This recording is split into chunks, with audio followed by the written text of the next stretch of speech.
Hello everyone, আমি অলি। তো তোমাদের সাথে আমি ভাবছি এরপর থেকে কন্টিনিউ ভয়েস দিয়ে ভিডিও বানাবো, তাতে লোকের ইন্টারেস্টটা বেশি ভালো থাকে। ভয়েস দিয়ে আমি বুঝতে পারি না আমি কি বলবো, তো যখন যে কাজটা করব তখন সেটা বলবো। ব্যাকগ্রাউন্ডে টিভি চলতেছে, আমার মা দেখতেছে, কিছু মনে করবেন না। এই হচ্ছে আমার একটা ব্লাউজ ছিল, তো এই ব্লাউজটা এরকম ছিল অনেকটা, সামনে পান আর হচ্ছে প্রিন্সেস কাট, এবার বর্ডার দিয়ে হাইলাইট করা হয়েছিল, বোটনেক।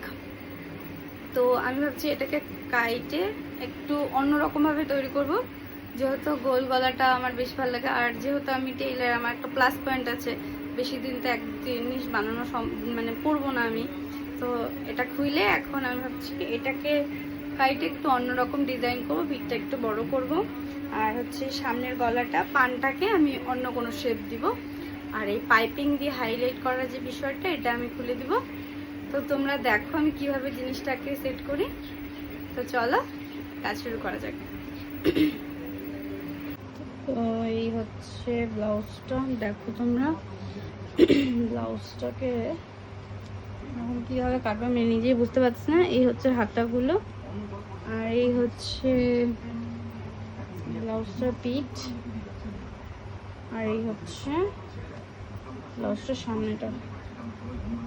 তো আমরা কীভাবে কাটবো, তো প্রথমে এক কাজ করি, ব্লাউজটাকে ফোল্ড করি, ফোল্ড করে তোমরাও চাইলে এইভাবে বানাতে পারো। এক ধরনের জিনিস বারবার পরার থেকে একটু এক্সচেঞ্জ করে পরতে নিজেই ভালো লাগে। আর লাল কালারটা আমার খুব পছন্দের, শাড়িটা আমার অনেক শখের। খুব একটা বড় করবো না পিঠটা, জাস্ট ন্যাচারাল।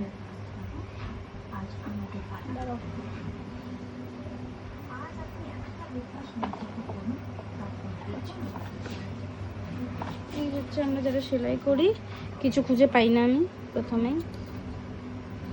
চলো বাবা বিশ্বকর্মা সবাই থাকো। সামনেটা পানি থাকবে, পানি থাকবে না আমি চিন্তা করিনি কিছু। ভাবছি পানি রাখি, পান রেখে মানে প্রপার পান রাখবো না, চলো কাটি। ভুলভাল মানে কি করে একটা ভালো জিনিসকে ক্ষত করতে হয়, তো আমার থেকে শিখো। ন্যাচারালি খুব বুদ্ধি দেওয়ার মাস্টার আমি। দাঁড়াও, ভিডিওটা অফ করে নিতে চাইলাম, আপনারা ভাবলাম পরে সবাই ভাববে আমি কিছু করি নেই, কাউকে দিয়ে হয়তো বানায় নিয়ে চলে আসছি। আমি ব্লগ বানাইতে পারি না, বেসিক্যালি ভিডিও বানাইতে।